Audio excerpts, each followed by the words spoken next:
What you're about to watch is my opening statement in a written debate that I had with Cameron Bertuzzi of Capturing Christianity. We're turning it into a series of videos that will be released each day from here on out until the process finishes. So I hope you'll stick around and follow the discussion as it unfolds, as well as give both of us a fair hearing, no matter which side you land on in the God debate. I'd also like to thank Cameron for the opportunity to engage with him on this topic, as I'm a smaller content creator and he had no obligation to do that. With that out of the way, let's get right into it. Does an all-powerful, all-knowing, perfectly good creator exist?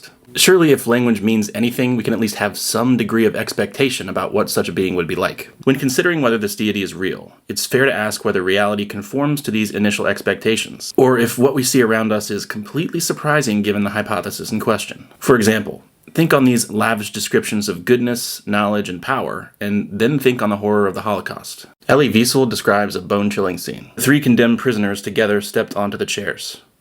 In unison, the nooses were placed around their necks. "Long live liberty," shouted the two men. But the boy was silent. "Where is merciful God? Where is he?" Someone behind me was asking. At the signal, the three chairs were tipped over. Total silence in the camp. Then came the march past the victims. The two men were no longer alive. Their tongues were hanging out, swollen and bluish. But the third rope was still moving. The child, too light, was still breathing. And so he remained for more than half an hour, lingering between life and death, writhing before our eyes. And we were forced to look at him at close range. He was still alive when I passed him.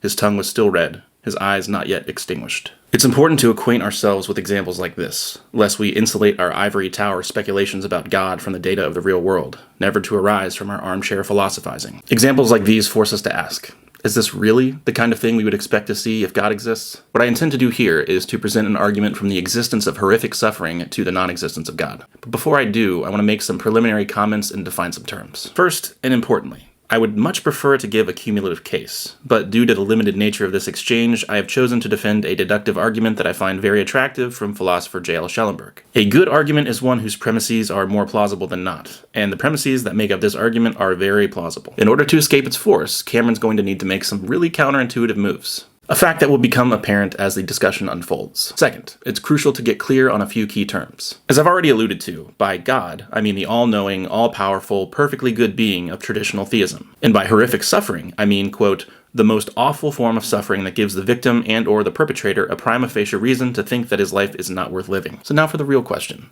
Why think this sort of thing is incompatible with theism? Isn't arguing in this way a dead end? I don't think so. Consider first the fact that if theism is true, the deepest good of every human being would be to know God and continuously grow further in their relationship with Him. As Schellenberg explains, the deepest good of finite personal beings in any world created by God is known to us. It is quite evidently an ever-increasing knowledge by acquaintance of God. If indeed God is to be construed as perfection personified, then what could be better for finite creatures than to enter ever more fully into the maximally great richness and beauty and glory of God? Now we might naturally ask, is experiencing horrific suffering required for this? Obviously not, unless everyone who has ever lived and hasn't suffered horrendously is missing out on something crucial to their ultimate well-being. Here's Schellenberg again. Clearly not all of us experience horrific suffering. Are we to suppose that those who don't are for that reason debarred from experiencing relationship with God? Surely not. If God is unsurpassably deep and rich, then even where no horrors are experienced, there must be an infinite number of ways of developing a relationship with God. We can formalize these observations into the first part of the argument. Premise 1. Necessarily, if God exists, finite persons who ever more fully experience the reality of God realize their deepest good. Premise 2. Necessarily, if God exists, the prevention of horrific suffering does not prevent there being finite persons who ever more fully experience the reality of God. Premise 3. Necessarily, if God exists, the prevention of horrific suffering does not prevent there being finite persons who realize their deepest good, from 1 and 2. Before we move on, I want to remind the viewer of a few key points. First, we're not just pondering suffering simpliciter here, but the worst kind of suffering imaginable. The kind of suffering involved in the instance of a child slowly suffocating to death in front of a horrified crowd. A potential feature of a very good creation, I'm sure. And second, we're talking about the deepest good we could possibly conceive of, being in the intimate presence of an unsurpassably great being forever. But now we've gotten somewhere crucial. Why would we need to live in a world where it was possible to be brutally raped and repeatedly tortured, having your limbs chopped off with an axe, and being driven into a tormented and permanent insanity as a result, if the deepest good of human persons could come about some other way? If we're discussing a perfectly good being here, then surely he wouldn't desire for his creatures to suffer horrifically unless it somehow contributes to their deepest good, right? After all, One may want to argue that the existence of some suffering on theism may contribute to our deepest good, but it is quite another to argue that horrific suffering is required to reach this same end. But there's something that makes this problem even worse than speaking in generalities like perfect goodness. And that's if theists want to contend that God has empathy in any way related to ours. Imagine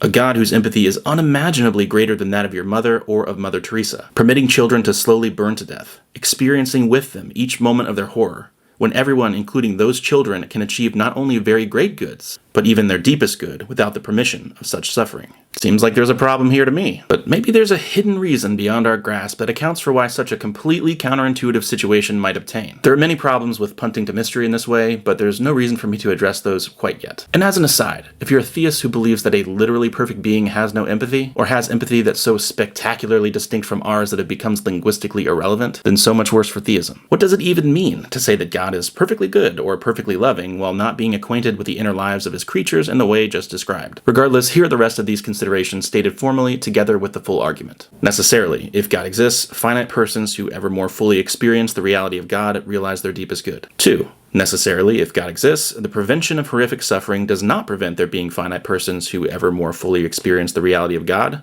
3. Necessarily, if God exists, the prevention of horrific suffering does not prevent there being finite persons who realize their deepest good. 4.